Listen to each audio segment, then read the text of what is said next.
Hello, everybody, and welcome to episode 39 of the Unchained Vodcast.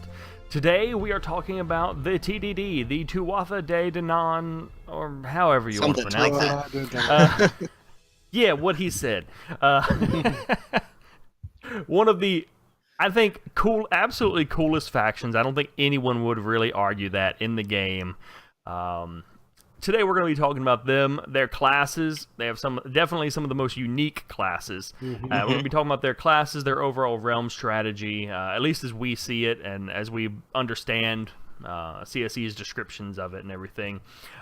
And what type of class synergies and ability synergies we think might be in the game. Again, it's all kind of hypothetical stuff just from us, our speculation based on the little bit of information we've seen. Yeah. So... And actually going along with that, a lot of the information we know about the classes comes directly from the main website. We actually got a couple of responses after our Arthurian topic regarding things that they may have heard over some of the live streams over the course of the last year. A lot of that's changed or is just still unknown. So this is just all very speculative based off of what we see in the class descriptions on the website. And of course, we don't include anything from the alpha tests because obviously that would break NDA. So while certainly we've seen some abilities and different effects in the alpha tests, I'm not going in there to get any information. So well, we know that they're doing fireworks a lot. Yeah. Yes, lots of that. Next vodcast, which class gets fireworks? Just joking. Anyway, let's go ahead and get started.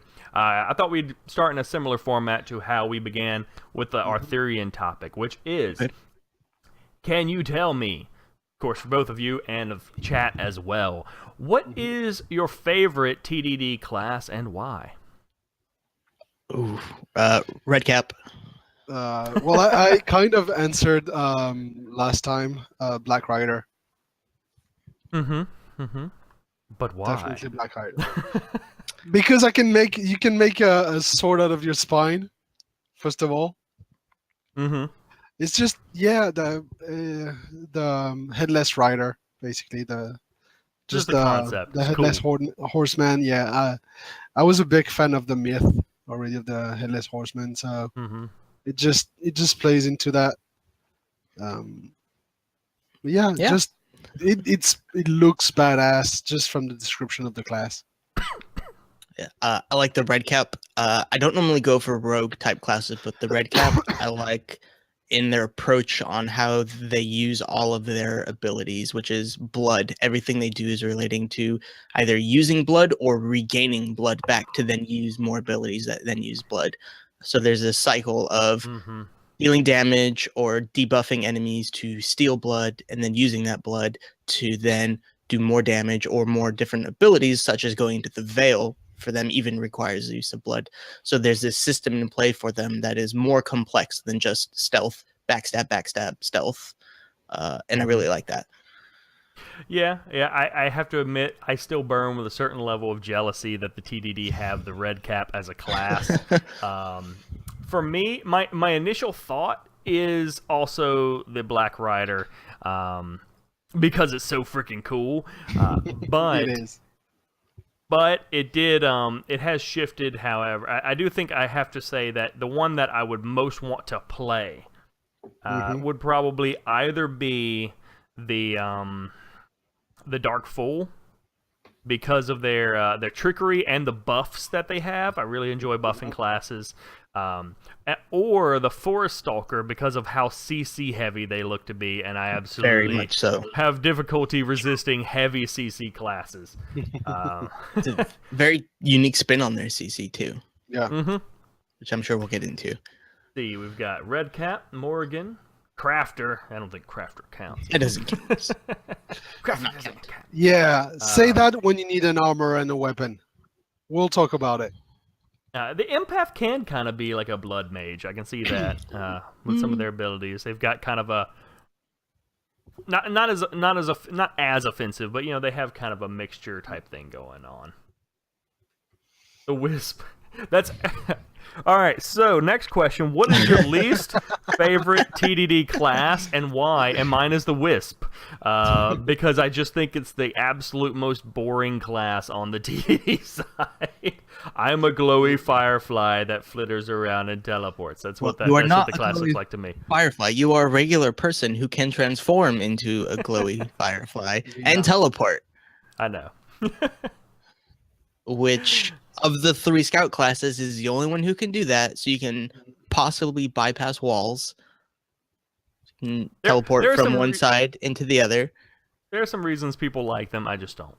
So Um, how about you people? I'm going with not the a big Blessed fan Crow. of the Druid. Well, actually, it's a toss-up between Blessed Crow and Druid. I'm not a big fan of the mechanics not of a the fan classes. of the Blessed Crow. Complex, Hmm. but not a fan of, for reasons which I'm sure I'll get into. I've actually mentioned this on our own Discord, talking about why. But the Blessed Crow just comes off as almost too gimped if things happen the way that it looks like they may happen. Could not. And just not a fan. They seem underpowered compared to all the devout classes. Which is interesting because I actually think they look like they would be quite strong in certain circumstances. But I think we'll get into that. I think we will definitely get into this a little bit later. So, what is the next question? I can't read my own handwriting. What is the next question? I did want to talk. They have some interesting races. And so Mhm. I did want to talk a little bit about if there were any important factors that you thought might come up for the realm's balance or strategy, factors centered around their races. Possibly. They do have the smallest of all races, which we know they're actually building things. Most recent example, like the mines for areas inside the mine for the Lucrepan to actually get into, and only the Lucrepan. So you wonder if that size difference between the Lucrepan, say all the way even up to the Furbog, which is a huge race, if there are things that are just going to mechanically give one or the other an advantage or disadvantage more regularly than the other. Yeah, I was kind of thinking with Dulos, the possibility of a weakness to fire. Maybe not as a standard, but as an optional racial bane. Well, the Fianna has that. He has the extra flammable Bane, which And makes him they have damage mitigation fire. They have dryads. They have undead. And the Fianna has an ability that I think they eschew fire altogether. Or maybe not the Fianna. One of their classes has an ability where they eschew fire altogether. So I could see there being a weakness to fire, which of course that permeates some areas of the realm, which of course Arthurians very prominent in fire. At least one of their classes. Which is something we may get into. And Furbogs are basically treekin.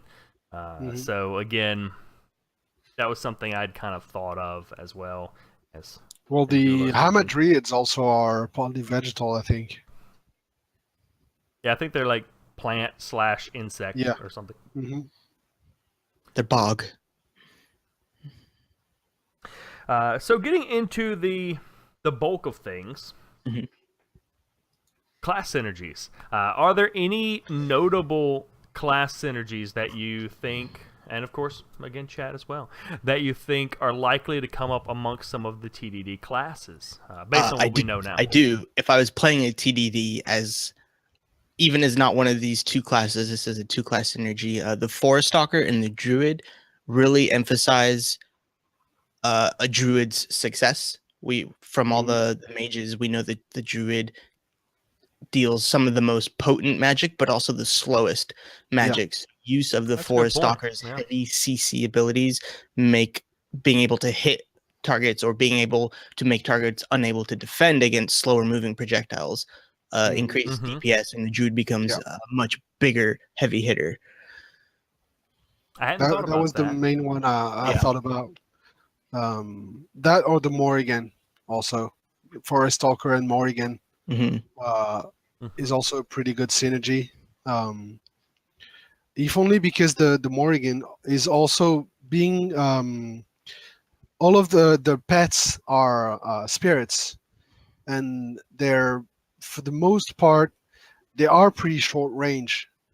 So having a heavy CC setup around that allows it to set up their pets much easier. Duelos, what is it about the Wisp and the Red Cap? Can you elaborate a little bit on what it is that you where you see the synergy between the two of them? One area for me, in the meantime, is actually the Dark Fool and the Black Rider, which seems to be a thing, the buffing plus Shapeshifter, which we're not going to get till later, because I mentioned something very similar for the Arthurians as well. But the Dark Fool has a bleed damage buff mentioned in there, whereas one of the prominent abilities listed for the Black Rider is a bleed attack, and it's actually one of the only ones. Several of them are mentioned with different abilities related to bleeding or to blood damage. But the Black Rider is actually the only one I could see that specifically mentions a bleed attack. So there might be some level of mutual use and mutual benefit there that's intentionally built into them, which, like the Arthurians, I think I mentioned the Devout along with one of their classes. But here, the Black Rider is a little bit faster, I think, than definitely a little bit faster. Quick EPS. Yeah, than the and needs to get in and out. So having a bard accompanying the Black Rider, going with them, would definitely help them escape from battle. So that does seem like a natural pairing. Yeah, and I don't remember the names. This is another one. Of the classes, there's 10 of them. I think about 4 of them all have some sort of panic increasing ability or buff. Yeah. Those 4 classes, which between the 3 realms, my opinion, and I did an article about this on our forums, is that the TDD deals the most panic increase of all the 3 realms, that utilizing those 4 classes together to really emphasize that one strength among others that they have can really change things for them. Yeah, and Duelos elaborated with the Wisp finding the Red Cap targets, and I think, which certainly role-wise will synergize really well together.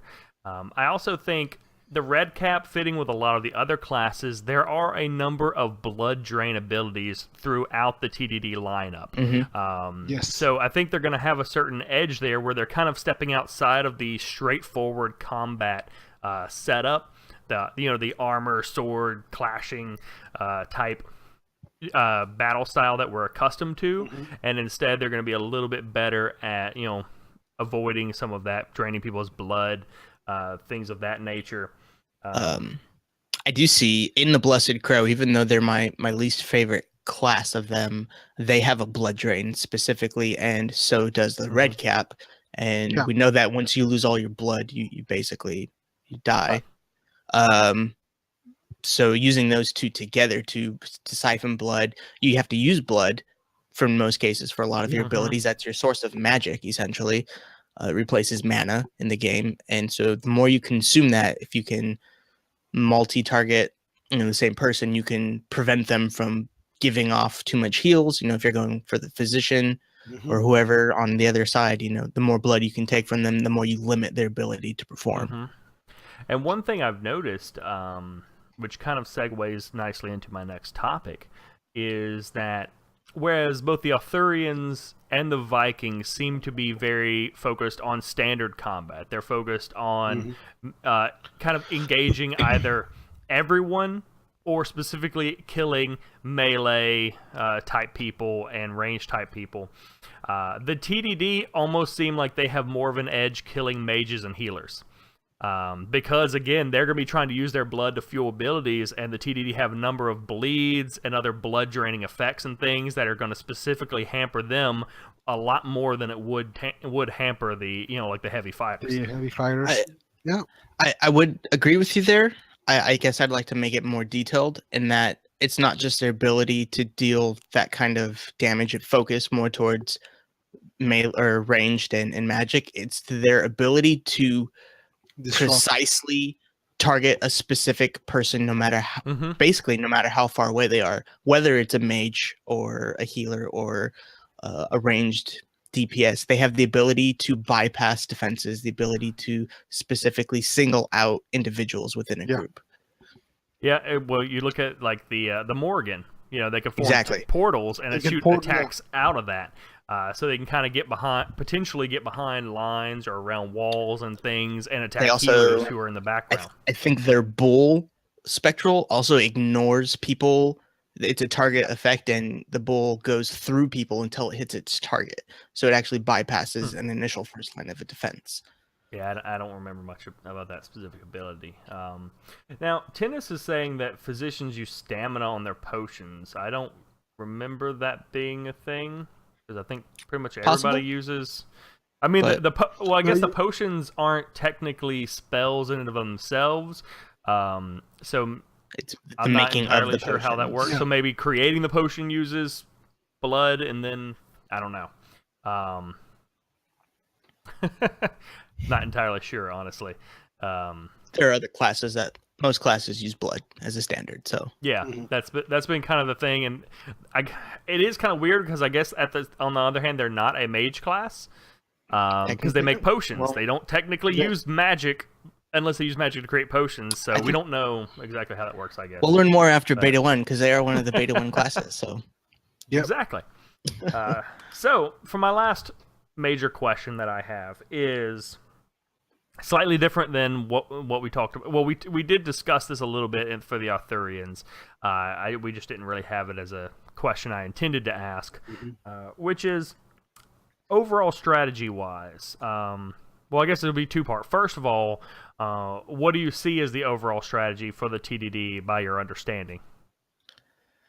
Well, we've always talked about them being more guerrilla tactics. They have Yes, the ability very to much. get in, they have a need to get out, and they have the ability Yeah. to pinpoint and single target specific crucial players within a group. So if you're in an 8v8, you have a higher chance of negating someone, an important player on the other enemy side, and really kind of changing things and then pulling out and then letting someone else try to make the next move, Mm-hmm. and then taking the opportunity from that and changing it, rolling with it, and making it a boon for you, really.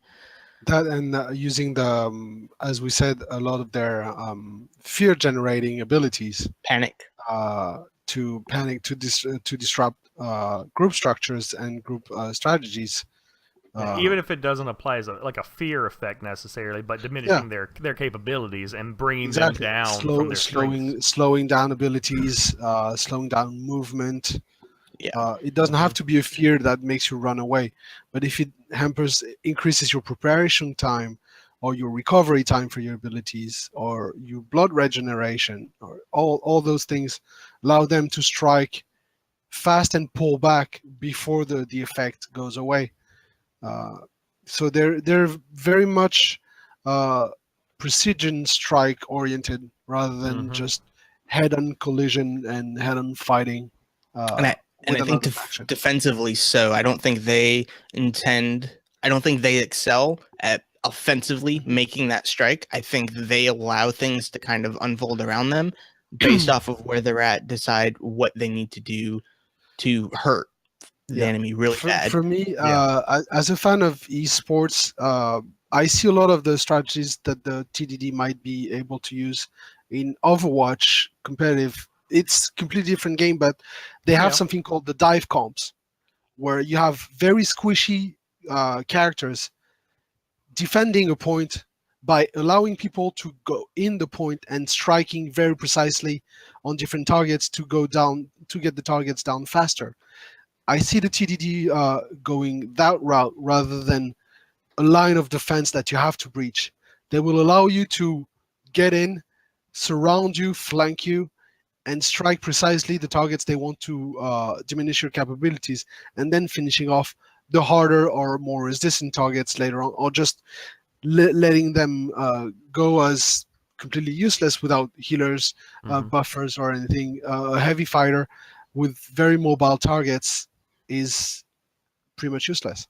Yeah, and Dolos brought up a very good point as well with their overall strategy. They are, I mean, they're not, I don't think they're the only realm that can use a speed boost in combat, but they're the only ones that look like they're going to be very good at it. They're the only ones that look like they're set up to really be able to do it effectively, or to always be, or maybe not always be able to do it, but to more often be able to do it and really get away with it.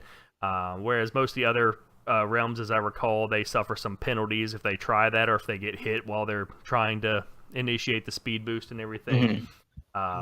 Whereas the TDD really are kind of designed to be able to get in, fight, and then have speed buffs to kind of Get out. They're very counteract that. opportunistic. If the enemy overextends by a little bit, they have the burst and the damage and the bleeds and the blood drain to really hurt anyone who's not careful. So, we talked last episode about, and as Glackens just mentioned, some of their classes and their speed will really help to prevent reinforcements from getting to the front lines, which I think is a very important strategic element for all the realms, and they will probably be the best at it. They'll be able to help starve settlements pretty easily, or more easily anyway.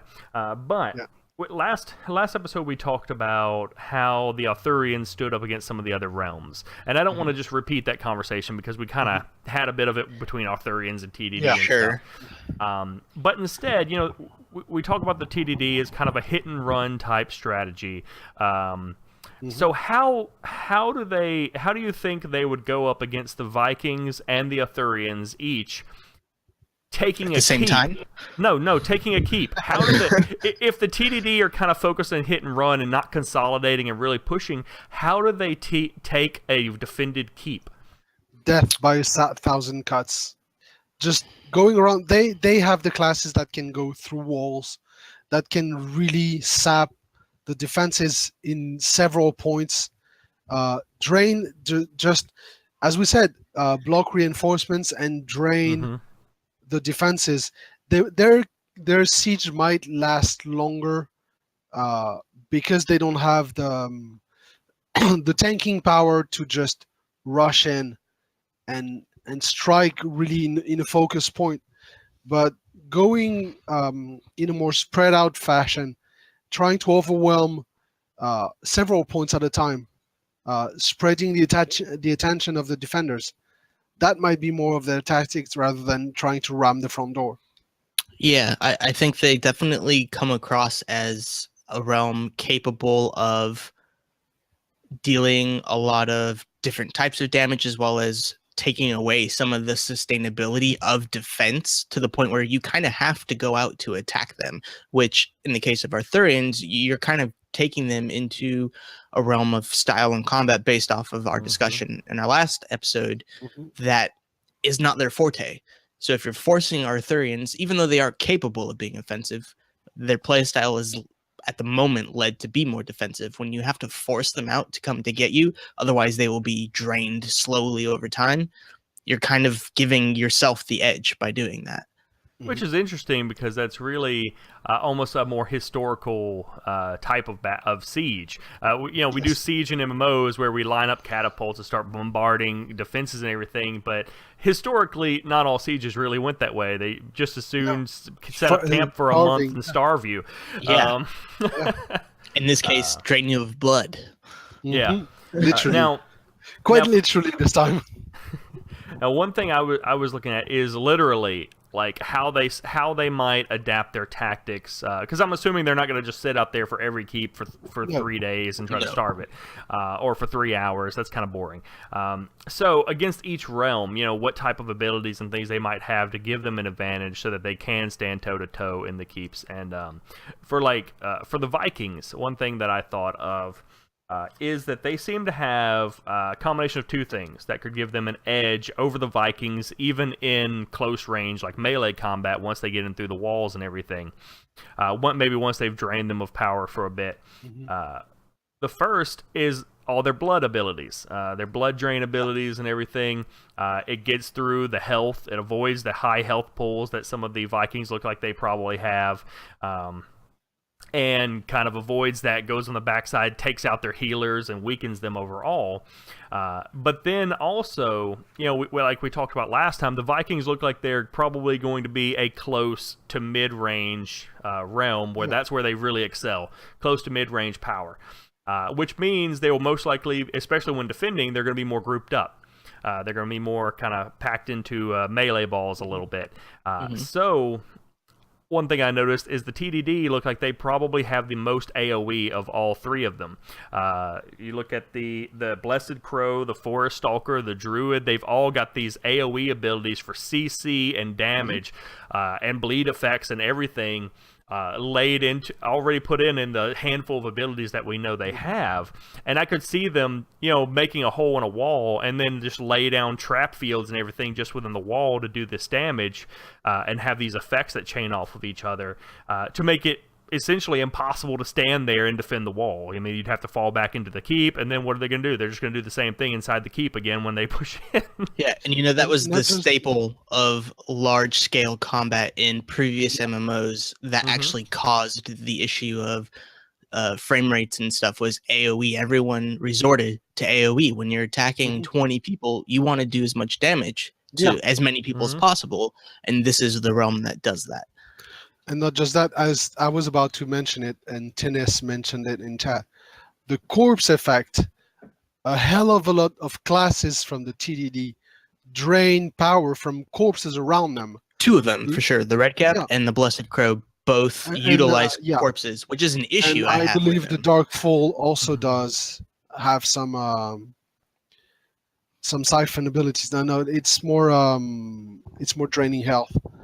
But I consider that a weakness for the TDD, if anything.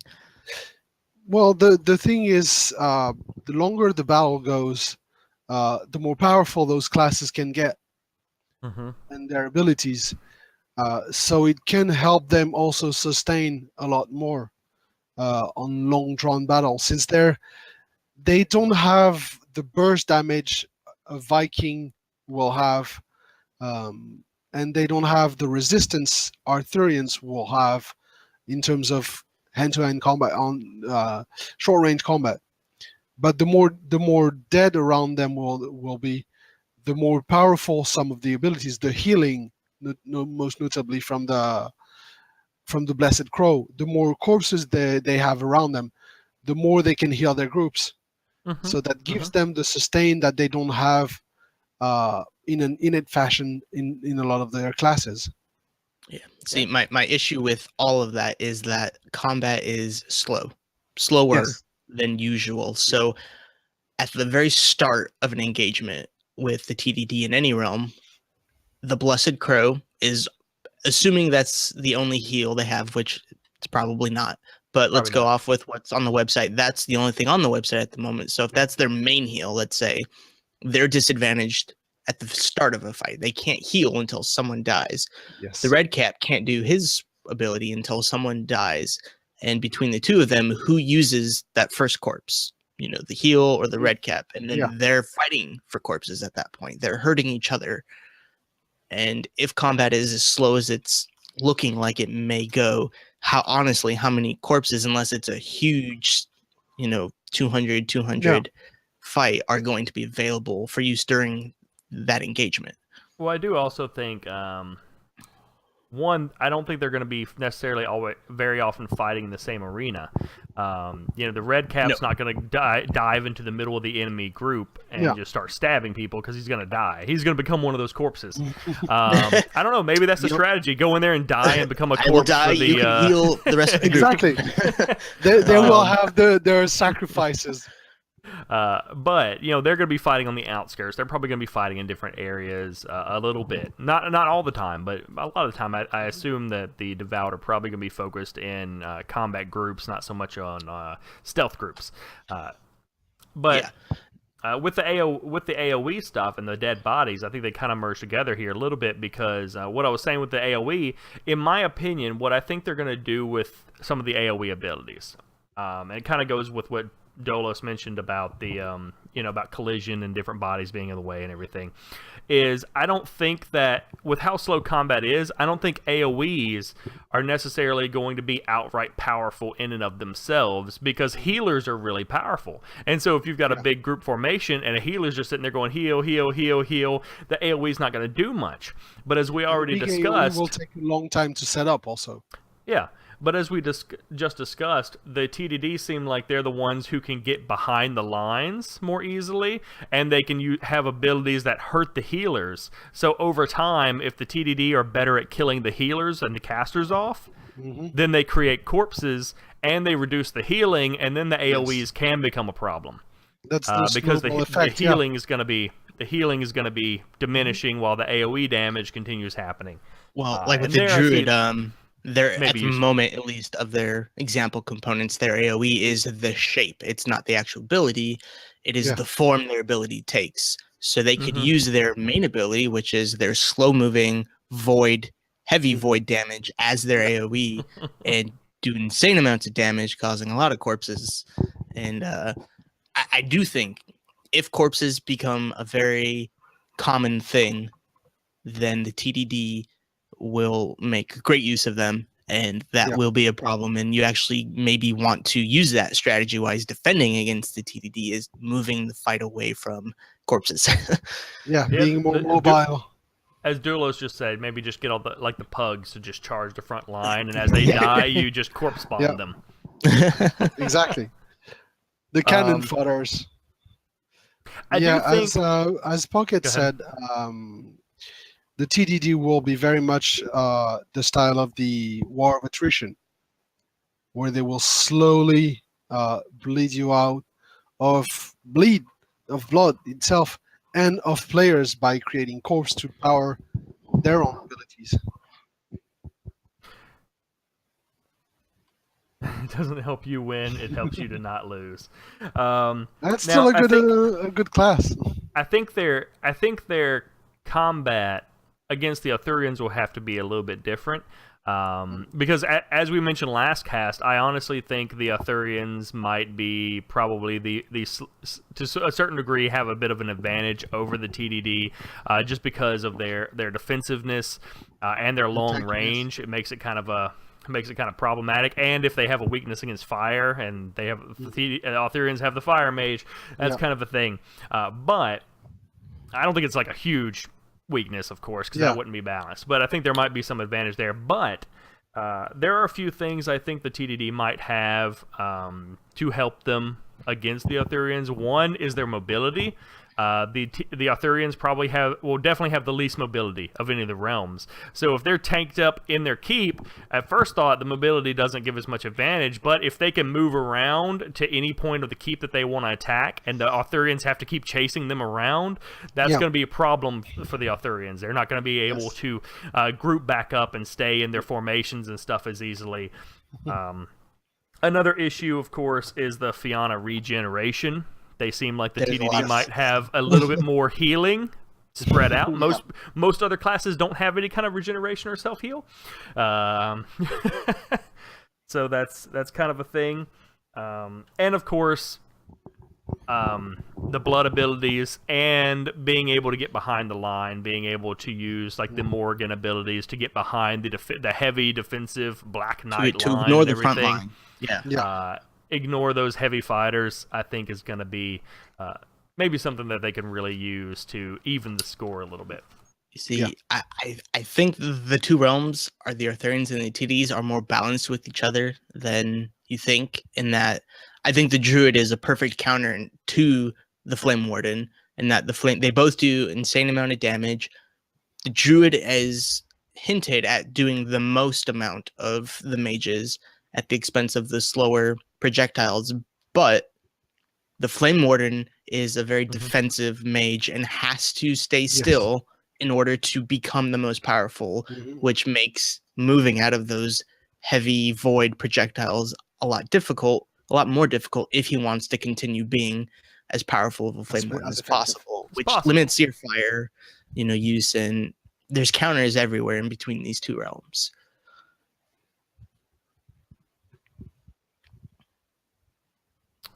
So does anybody else have any other points that they wanted to make, or any issues with the classes? Or? You had a question last cast that I think is a great question for this cast. And of the classes, not even the classes, I think the question the last cast was, is there anything in the realm that you think provides the ability to change your playstyle, the stereotype of your playstyle, in a way that becomes different but still effective? In the case with the Arthurians, it was, is there any way that the Arthurians can become more offensive than defensive? Yeah.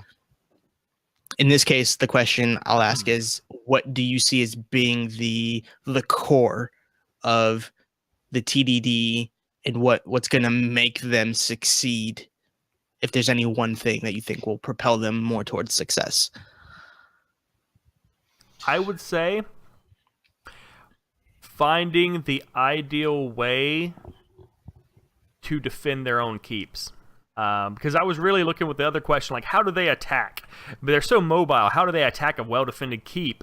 But in the process of you asking me that question, it occurred to me what may be actually harder for them than attacking keeps is holding keeps, because they can't move around as much. I mean, sure, they can send out groups to go out and attack and maneuver around, but for the most part, a good bulk of your forces have to sit in the keep, and they're designed to be moving around. So finding a way to utilize their troops effectively to hold positions, I think, will be vital in their long-term success.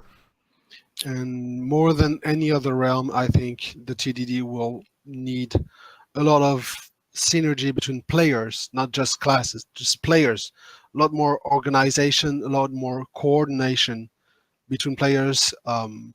Their organization will be much more rewarding than any other realm, because a well-coordinated attack, the style the TDD can set up, will be much more effective.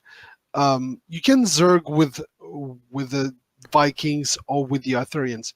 You can't really Zerg with the TDDs, because if you don't have any coordination between the class, yes, they have a lot of synergies, but if you don't work on those synergies in and of themselves, they don't have that much sustain by themselves. They are more squishy than any other realms. So Zerg will not be happening, or will be very short-lived, I think, if it's a TDD Zerg. They will need to be more strategic. It'll be harder. I think anyone can Zerg if you have enough people. It's true. If you Zerg as a TDD, you'll have more corpses to use. True. Going back to Vellic's answer to that, do you then think, because you foresee them being harder to defend keeps, do you see it as advantageous to them to not defend keeps, but rather to defend territory? Instead of building all these keeps, they emphasize territory control rather than keep control. I do think that's going to be important for all of the realms.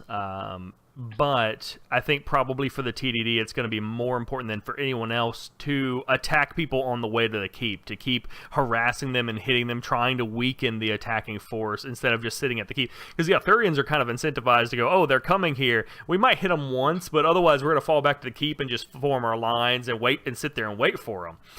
Whereas the TDD probably are highly incentivized to get out there and just make a pain of themselves the whole time they're marching on the keep. Because they are going to have the easiest time getting back, and they perhaps have the most difficulty forming up the defensive lines and everything. As I think it was Dolos or somebody pointed out,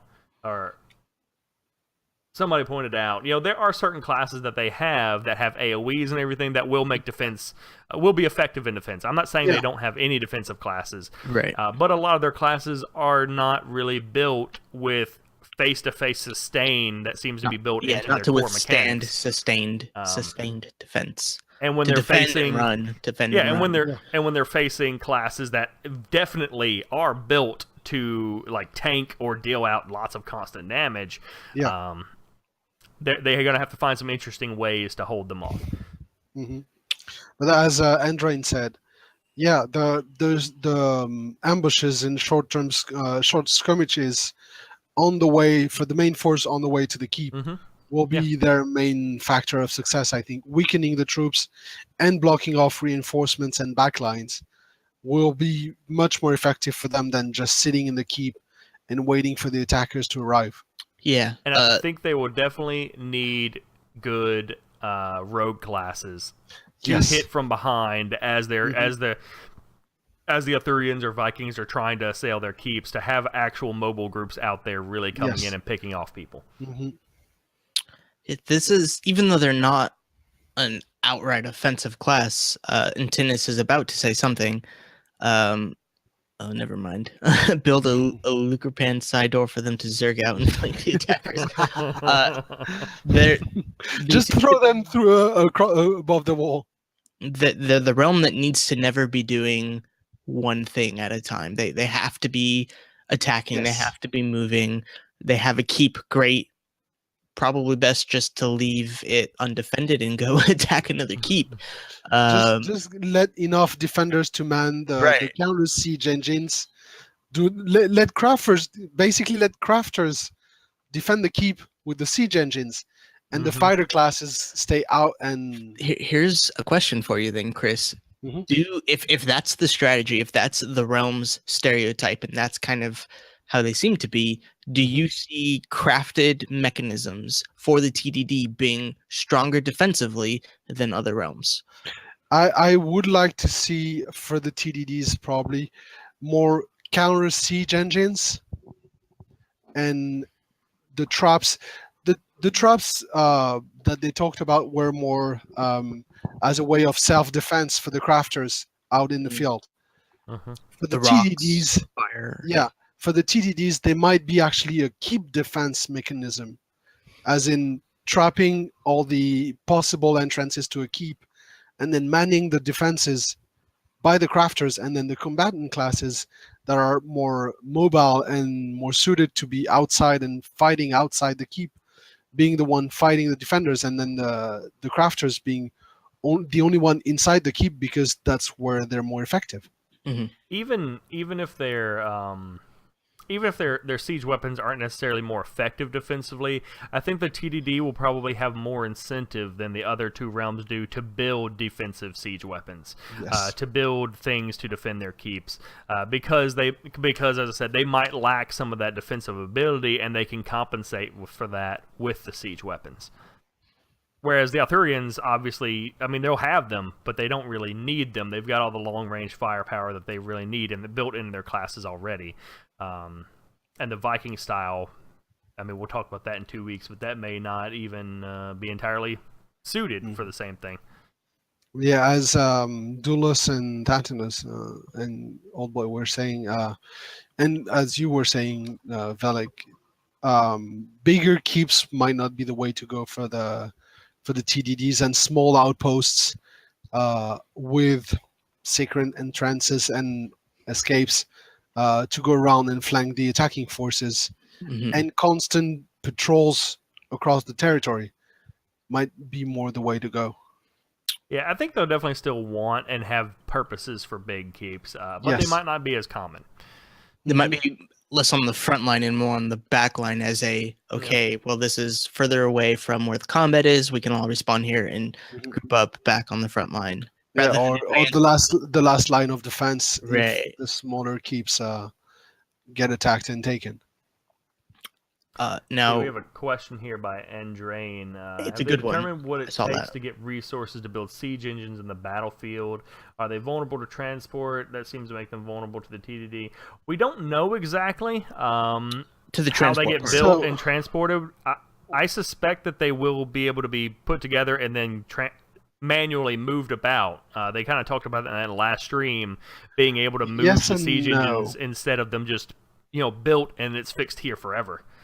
Yeah, but their range of movement will be limited, and they will take a lot of damage also from the attacks. I believe in one of the streams they talked about it, and I know a couple of people have asked at Sacrix, and I've even asked about them recently.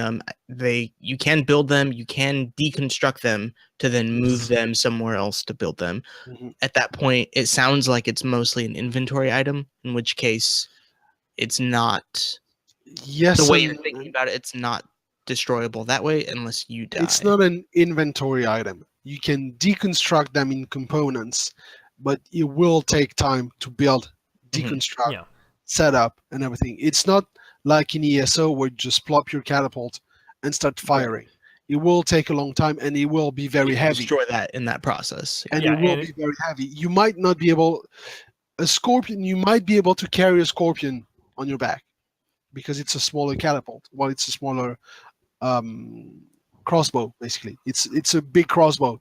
A smaller. It's a smaller. I Siege forgot the weapon. name. Yeah. Mhm. It's more an anti-personnel weapon than an anti-war weapon. But a catapult, a trebuchet, even a ram, you won't be able to have that on your back. You will need a caravan. You will need vehicles to transport them, or Not several people, necessarily. or several people with the Yeah. resources to build it. Right Yeah, then But- and that's, there. Yeah. that's what I was going to say. There's essentially two methods. You can either Yeah. have a caravan to carry everything, or you're going to have probably multiple people to carry your Yeah. wood and In which materials that case, you the need. caravan is people. attackable, destroyable. Yeah. And the people are That's the attackable idea. and Yeah. killable. Right. I You did had have a started asking question. something else.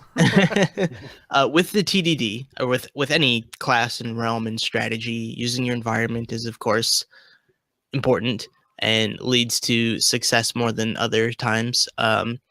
With roads being, from what we've heard, the possibility of having increased speed on roads, Mhm. do you find the TDD using roads and building roads as more essential than other realms? And through that, if they excel through being in their own forest and that gives them the most advantage, would you build a road through their forest?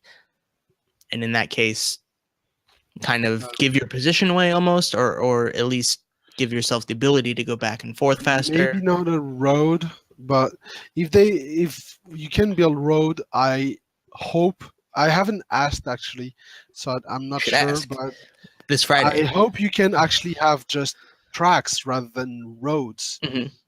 Uh, Like small paths. yeah, small path that you don't, because roads.